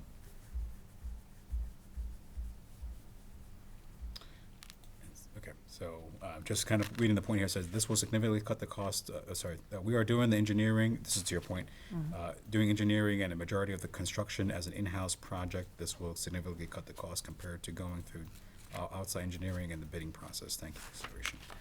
Okay, so this estimate here, are you saying this estimate is based on what would have been to bid? Yes, exactly. So to do part of this in-house, that means it would be just the material cost. There may be, I think they're gonna have to hire out a little bit of tree This removal. is- Oh, 130, this number is based on in-house engineering. Yeah, yeah, there's gotta be some tree removal. What they did was within the actual parking area, and there's some trees along the street that are close to power lines. They don't wanna touch those, I think, quite wisely, you know, without professional, tree removal guys. Right. So, fine. And they need, paving materials and things like, I imagine that those big concrete things that you have for catch basins and everything, there's gotta be some, heaven only knows what those cost. Okay. You know, so, All right, so my question here will be is, just, this is a general thing about all the projects. CPA monies cannot supplant municipal monies. Right? So, are the folks that are working in this, in DPW, are any of them on an hourly basis? In which case, are we paying, would this be paying for their continuing work on this project, or is this? yeah, Probably the won't. hourly guys, they're, you know, I mean, Kevin Esposito's guys will go out in the woods when they don't have snow plowing to do to cut, you know, trees that have fallen on the trails and so on. I assume they're just in their normal, No, I think we gotta Okay. make sure that this is, we're not overlapping on labor costs, and like how is the labor paid for? I think we should make sure that that's asked, because again, we can't overlap the municipal monies, and let's say they were, hypothetically, they're already paid through the municipal budget for 40 hours a week, and then they don't do that work for the municipal side, but they do the CPA money. Now we're supplanting municipal money for CPA money. They work 8 hours in this 1 week for this project. Those 8 hours then become CPA funded, so that you get 8 hours back into the municipal side, freeing that up. That's supplanting, right? So we just want to make sure that there's not a crossover of labor. I don't know how that labor is actuated, so I think it's just a question back to Kevin on that. Thank you. So we just can't supplant it, right? So that's, Yeah. so if the answer is, oh yeah, actually this is an issue, then I think best to revise the quote as best possible. Understood. Any other questions? I have a comment. So basically, we have to ask them to update their budget with more detail. I think it's just a check-in on the way this is quoted right now, and it's not gonna be into detail here about how are the in-house folks Yeah. paid, how are they funded, right? So like I said, we wanna double dip. So who's asking that question of Kevin? I can Chris do is that. gonna ask the question. Oh, Chris was gonna ask it, Yeah. okay, thank you. Okay. You okay with Chris asking a question? Yes. Yep. Yes, I think it's a perfect question for Chris to ask. Mm-hmm. All right, because this is a They- project on commission. Oh, yeah. Yeah. I would just make the comment that paving the parking area will allow that area to be used further into the season than it would otherwise. You don't want a parking lot that's just mud, for example, and people trying to get in and out of it. So I'm fine with paving the parking. And stormwater management is a huge issue and hugely expensive, and it's just gonna go along with it. We just have to bite the bullet and do it. And it's critical to maintaining the quality of our streams. Okay. Anybody else? Just that I think for an underused, utilized piece of town land, that this project is wonderful and will be a benefit to the entire town. At least it'll be used. It's not sitting, people didn't even know it existed, so I'm on board with this. I'm sure the financial part will work out, and I don't particularly think that's a huge number for to have a park that's used. You know, it's great. Yeah, I concur too. Like, I think, again, this is one of those projects that can be that flag, right? Whereas, to your point, Gail, like, here's an underutilized, underknown Yep. piece of property that has a lot of value to the community. And here is what we're doing. We're trying to introduce this to you by creating spaces that allow you easy access to it. So I think this is another thing that can be that banner for us, you know, to say, hey, here's what we're all about, right? Agreed. Yeah, it's a really nice part of, underserved area where, as Bill Davis commented, it was surrounded by industrial stuff, across the street. There's a huge installation where they have many, many trucks. And then the UPS, of course, that parking lot is always full. So that's on two sides. And it's, instantly you step in there and you're in another world. It's very nice. And it has historical significance with the Oh, Girl yes. Scouts. Yes, as well. yeah, the history of the Girl Scouts, yes. You didn't know that. All right, all set with one again? Yep. Okay. All right, next, 1830 Brick Schoolhouse HVAC heat pump project. Start with you, Gail, if you have any comments, questions? I have a question. Yes. I question exactly what this project is, how is it benefiting the building?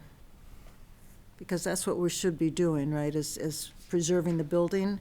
So how does this, what's happening to the building that we need to do this to preserve it?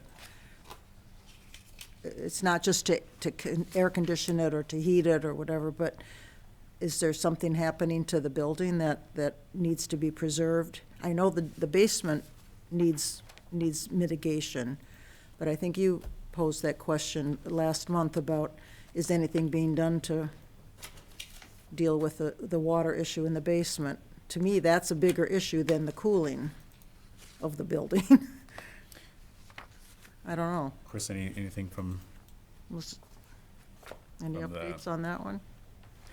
No, I'm just Wire. kind of rereading through Okay. the application material too. right, no problem. I have the same question as well. I know that we steered the discussion about to the building because the building was the historical item, Right. right? And the other items inside the walls were, we're not trying to preserve those, right? It was, in this case, we're saying, all right, go for the building. Well, perhaps we are. That's kind of part of the overlap, because the items in the building would be helped in their preservation if the building was in good you know, air-conditioned and proper heated and all, so, but does that overlap CPA qualifications? You know, what are we doing? Are we preserving the things inside the building, or are we preserving the building? The subject is the building. That's what we're supposed to be doing. That's the art, The C- that's the historic resource, Yes, right? That was deemed, as the historical registrar, right? So, state registrar, I should say. So, I think your question's valid, right? I mean, I agree with you in that question. Is there evidence to suggest that there is an issue of deterioration of the building or Right. imminent danger, right, to the building, causing it to need preservation, to protect it from further harm? then is the deterioration of the building causing a problem with the other historical artifacts in the building? That, you know, They may or may not be, but it's not a subject of the application. okay. Unless you went down the road of saying, these are the 50 things that are categorized and deemed local significant by the Historic Commission, and now we're looking at those specific items. The whole contents could Right, be. so, right, you know what I'm saying, so then we would be, then it's a different discussion, it's a different project, right? Then we'll say, okay, so these are the 50 things, how are they being kept? Is it a vault? So that kind of just goes deeper and deeper and deeper into discussion. Okay, so, Can I talk about this one a little? yeah, please do. Okay, I already talked to Jason about this. Let me just tell you, and I'm indulging myself a little bit here. My first brush with CPC was in Northborough when, some years ago, the Historical Society wanted to apply for a grant to improve their building and keep it in good trim. And the idea that they had was that if they didn't do these improvements, that the building would fall into disuse and it would become less and less, fewer and fewer people would come there. It would gradually deteriorate, and it would be lost. So the project was to renovate the kitchen, which was in pretty grim state, and the bathrooms. And they added some handicapped access entrances. I mean, the doors were there, but they finessed them. There's a ramp and so on. It was a $50,000 project. There was an architect involved. It was a really nice project, and it came out really nice. Nobody seemed to have a problem with that. And that was to preserve the building as a usable, a public utility, so to speak. Groups meet there, and they continue to meet there, and they're, in somewhat more comfortable surroundings. The bathrooms were just lamentable. They froze in the winter. It was an atrocious situation, and I think that was money well spent.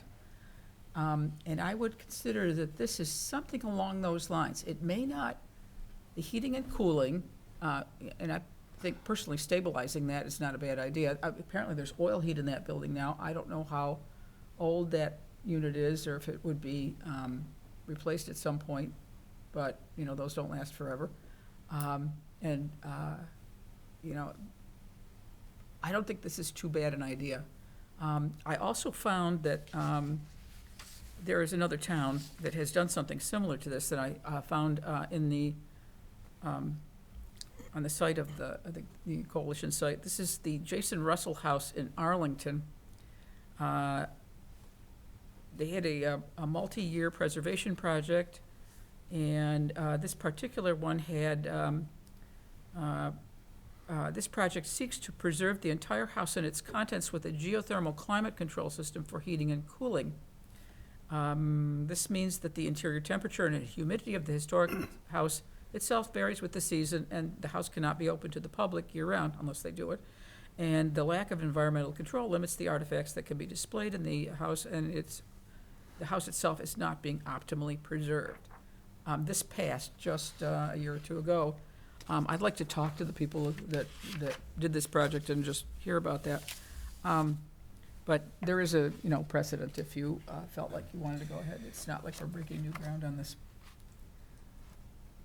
I think that the coalition site listing all the projects that have been approved in other communities is helpful to get some ideas. We can't safely rely on every project that's posted there, you know, Right. is And ju- fully yeah, I know. eligible. It And, depends on what their town allows. well, it's more about what this document allows, right? Yeah. What EPA allows, right? So is it allowable?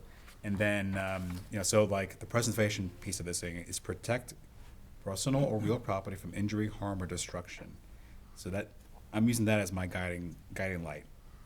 Is there evidence of harm, injury, destruction, or coming destruction? Is it coming on board that we want to have this this preservation? I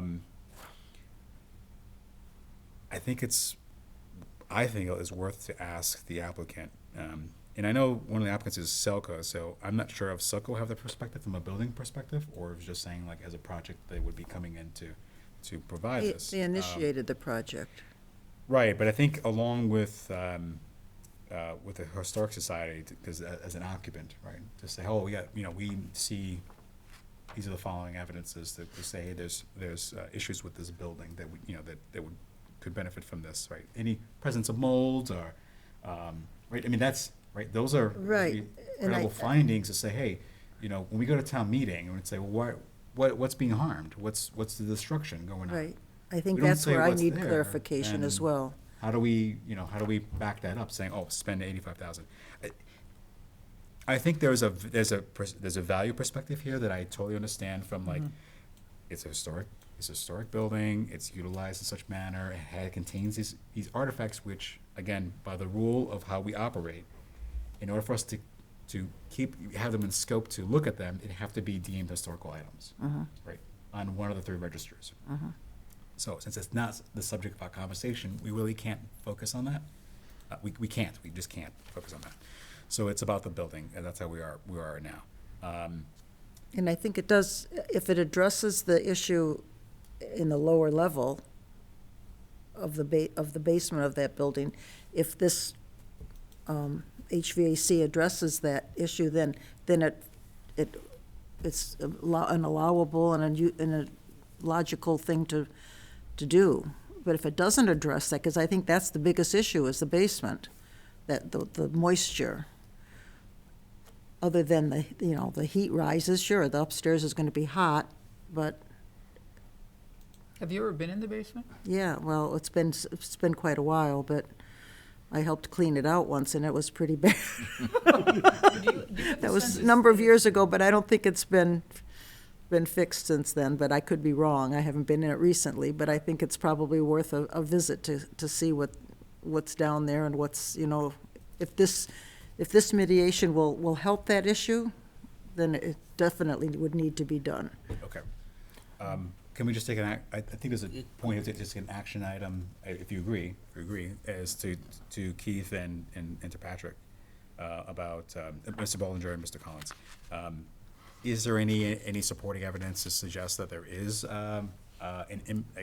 either ongoing or upcoming issue with the building, right? Do you see evidence of mold? Do you see evidence of water damage? We need to know that. That kind of thing, just to give us some, I'd say, what's it called? Justification? Justification, there we go, thank you.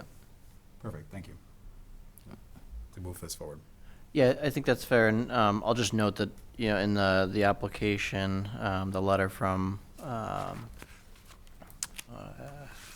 Christine Gustafson, that they do note, it seems to me that the impetus for this is the energy audit that was done. So there may be information in there that kind of identifies what the, threat of mold or whatever, there may be additional information in that. And they do, to the point of the basement, it does note the HVAC and other measures. So that, I don't know if that was anticipated in this, but I think we can dig a little deeper into that and get that information for the committee. The society has done a number of upgrades and stuff to that building on their own. This was initiated through Selco, so they certainly are not going to oppose it because it will help the building, and they are tenants of that building, so, but I think we do need to know that information. Apparently, a key factor, from what I understand, is that if the moisture problem in the basement is from seepage, that's distinct from Right. moisture problems from condensation.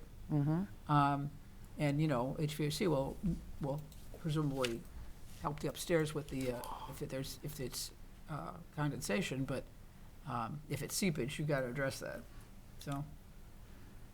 Right, and if there's an issue that needs to be addressed, maybe this isn't the right solution for that issue. Doesn't mean that something doesn't have to be done, it just, maybe heating and cooling isn't the answer. Like say, maybe it's a dehumidifiers or something, some kind of central dehumidification that keeps the air cool. Okay, so, So having that We need more information, the information. energy audit would help. There are 2 schoolhouse projects on here, right? 1830 Yeah. Schoolhouse. Yeah, that's the one we're on right now, correct? Yes. Okay, so this is HVAC, this is the one that, yeah, so, okay, I just want to make sure that I was clear on, because I was getting a little bit confused on which one we were talking about. So I This just is want the to one make sure. next to the congregational Yeah, church. yeah, yeah, I know exactly which one it is, yeah. Okay, thank you. Is one of those withdrawn on the schoolhouse? Yes, there was a second project Oh, on that schoolhouse for ADA. ADA evaluation. compliant. That was, Yeah. yeah, that Yeah, was, they Yeah, that- found other that- funds. That was dropped. Yeah, that was dropped, yep. Okay. All right, any other points? Let's build them. And I see Rajesh, you're back. None from me. Okay, are you good? Oh yeah, I'm good. All right.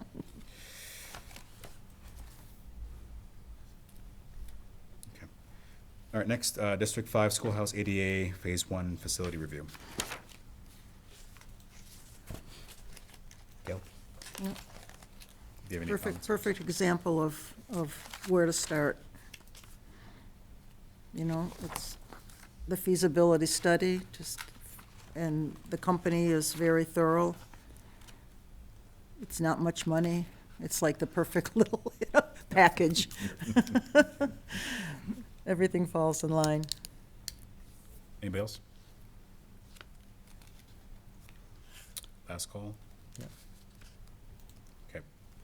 I don't have any comments on that one. I agree with you. Dale, all right, done. Historic gravestone restoration, Phase 1 inventory and assessment. Again, I feel it's the same thing. It's the beginning stages. It's a minimal amount of money, and it absolutely has to be done. We know how dire it is that those gravestones be repaired or looked at. We don't know if some of them can even be repaired or restored, so the assessment is the most important thing right now. They'll evaluate them and determine what can be done, which ones are, prioritize them, so this is a great use of CPA funds. The comment I have on this one is, and I did bring this up at the last meeting as well, but I'm going to reiterate, I think, and I think this is one of those contingency things, right, to put stipulations, I should say, in the approval is, that the assessment be broken down with what is eligible for CPA monies, Yes. and then any of the findings that they can tangentially find along the course of this evaluation that aren't CPA eligible, it needs to be broken out. So let's say they do this work, then they say, oh, it's $30,000 worth of work, right? But some of that work is not CPA eligible, right? Some of the work, let's say, okay, that stone is far gone, we want to make a facsimile. Facsimiles are not allowed, right? So it's great, you identified it, and you may want to have some other company to create that, but that's not through CPA. It would be only the things that are eligible for, to rehabilitate and restore, under these guidelines, so, Good point. I think that would just be it coming up, but I think, that's short money. Yeah. Yeah. Agreed. Yep. Anybody else? No. All right, I'm all good. you good? Okay. All right. Next and last is ISW. their landscape and environmental education program, otherwise roughly known as the community gardens along the building. So I made the points earlier in the meeting.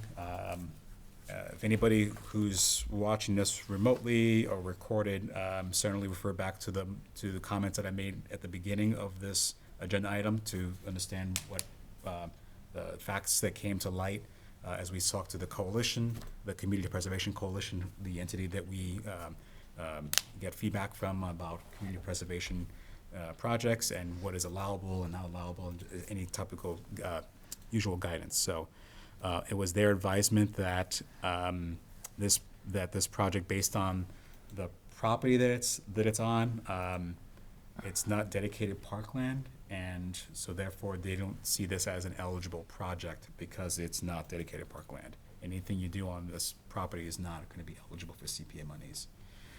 I have some other remarks to make on top of that, but anybody else have any comments before I go to that?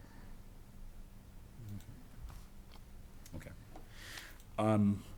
I want to say that it's regrettable that we made it this far and not had that visibility early on.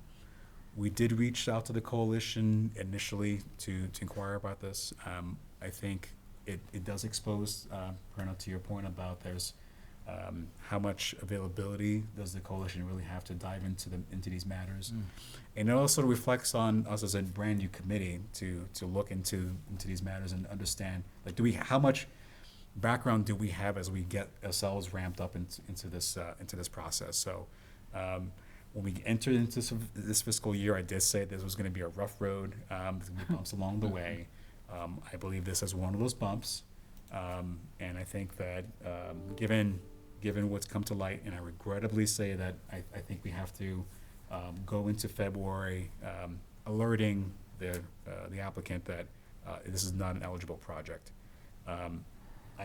If anybody else has a disagreement on that, certainly please raise that now.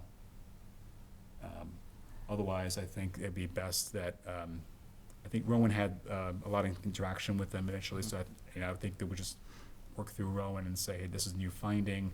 Certainly see the recording of this meeting to get the background on that. If they'd like to continue any kind of dialogue to get a better understanding, that's totally fine. But I think it'd be best to alert them before our meeting so they have this news.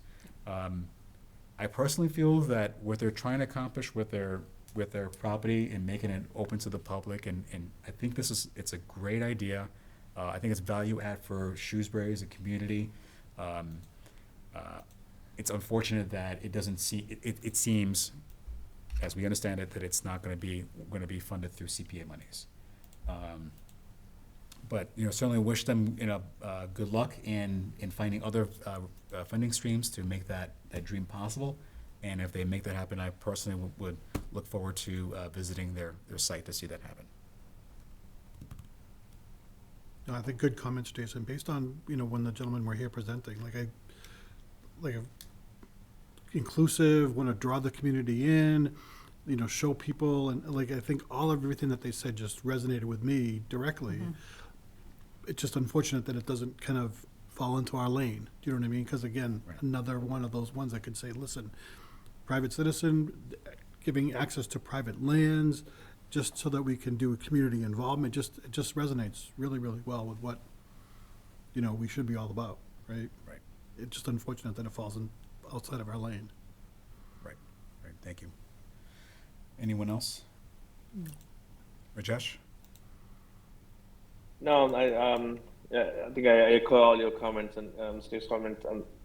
I really agree that they put a lot of effort in supporting and addressing all the questions, and then I wish them best. Otherwise, I think this is a good learning for us also, as you mentioned, what's in scope and what's out of scope, nuances. So, yes, it's a good one.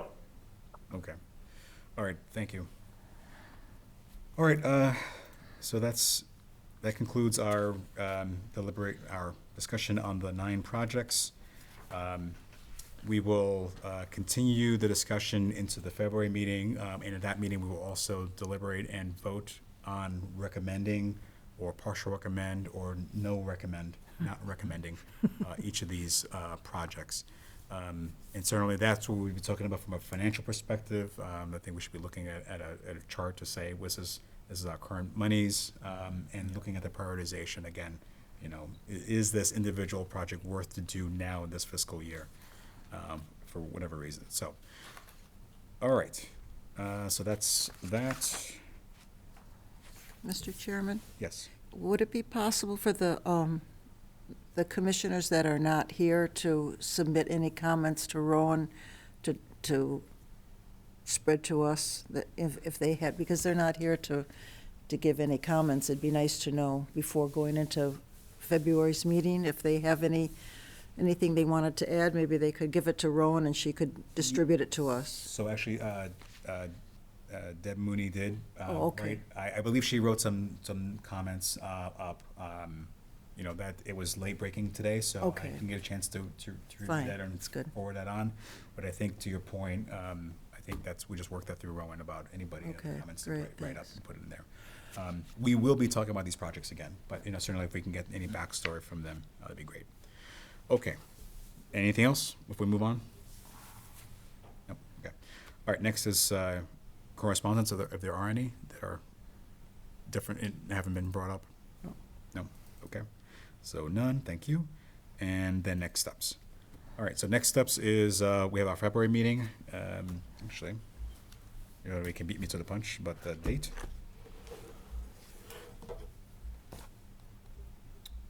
Let's see. Okay, February 6th. Our next meeting is February 6th, 2023, 7 p.m. That's where, again, we're going to cover the recommendations. Also for that meeting, we have to come up with new meeting dates, because we would have run out of our meeting schedule. So that we have to put that on the calendar. Along with that too is what's left for our committee. Once we have these recommendations, we have other work, other business to take care of, like reviewing the community preservation plan for any edits or any process changes that we'd like to introduce, if any. We also need to have an open hearing to have the public give us any new feedback on opportunities, needs, and resources for each of the 4 categories. So basically adding new inputs into that stream. We would incorporate any new documents that have come across, any new planning documents have come across in the past year, like the ADA assessment. That's something, that's another input into this process. Any other reviews, et cetera, period. So anything that comes in, we would just also incorporate that. And then update the CP plan for the end of the year. So that's the balance of the year after the recommendations. Of course, obviously going to town meeting and pitching that. So, you know, if we have to review any slides, we would do that as well. All right. Anything else? Any questions before we adjourn? When is the town meeting? That should be what, second week of May? May, End yes, of May. I believe. Has that been, Do I want to say the 15th? that's not been set yet, has it? No, but it's probably like a working I think it's date. the second week. Yeah, I want to say tentatively the 15th. I'm not. Don't hold me to that. The select board has to formally vote on the date, right? But Yes. I think the target date's usually the second week, right? Yeah. Yep. And, Yeah. so Jason, just a process, is the expectation that this committee be at town meeting to present all of the projects that we want to put forward? So I understand, and this is our first year, right, going through that process. So my understanding, and I think the efficiency piece and just seeing how other committees do their report outs is that the chairperson or a designate will probably go through some slides or a written report or some kind of material. You know, it's probably more efficient to just have the packet with the town meeting materials, right, and then the either myself or a designate would just, you know, speak to the points at the podium Gotcha. and just entertain any questions. I'm anticipating that I think the applicants should be present so that if there's any nuanced questions that town meeting has, it'd be in their best interest to be able to be there, or the co-applicant should be there, right? So that, you know, there's any detail things that they really want to get into. I mean, usually they're going to be there anyway, right? Because it's town meeting, but I think that's how I'm envisioning that would work out. I think we should communicate that to the applicants, Yeah. that these projects are going to be presented at the, of course, we'll send them our recommendation, but I think for them to be present there, I think we should communicate that message to the applicants, otherwise, I don't think they'll know that. Yeah, I don't think Kevin Esposito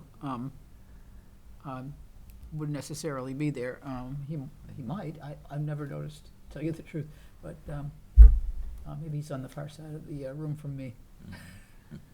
So the applicant and the co-applicant may need to be in attendance, is what I think I heard you say, right? I mean, I think for best success, it's I somebody who think can speak to the We details if recommend necessary. that they be there, I think, to answer any question should they come up. Yeah, right. Um, Yeah, because I don't know if they have that understanding that that's part of the Yeah. process. Yeah. I know I didn't, so let's put it that way. Right, right. I mean, I think we have time, right? but Yeah, that's- absolutely. Certainly, but that's, does the full committee need to be there? I don't think so. I mean, unless you're a town meeting member and you're I going to don't be there anyway, think but so. if you're not. Maybe you want the support, maybe you want the moral support. Well, nobody's gonna wanna miss this, really. Really. You're not going to miss it, right? I'm not I gonna mean, miss it. I've never, I mean, I've never been to a town meeting, so this might be for me, just a, Oh, okay.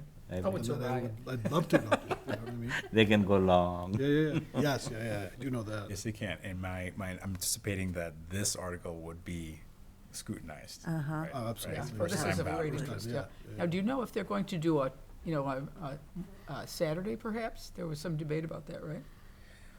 I think we're best to leave the select board to comment Well, on, let them figure it out matters of like, themselves. yeah, that, yeah. I don't know whether, I just was wondering if somebody had heard whether they were I gonna do don't, that. I don't want to be the rumor mill here. Oh, Maybe outside of here we can talk. I don't know. I have no idea. Okay. Anything else? All right, then we'll take a motion to adjourn, if anybody wants to make such a motion. So moved. Second. All Second. right. Oh. All those in favor, I'm sorry, because Rajesh is on the line, we do have to take a roll call. So I will do that, okay? And that's okay. Sorry. All right, so we'll start with Rajesh, Aye. okay? Deb's not here. Melanie? Yes. Thank you. Martha? Aye. Gail? Aye. Verna? Aye. Jim? Yes. Kathy's not here, and myself, aye. We're adjourned. All right, good. Awesome. Thank you. Thank you. Good night. Good night. Aye. Good night, Rajesh. Good night. Right.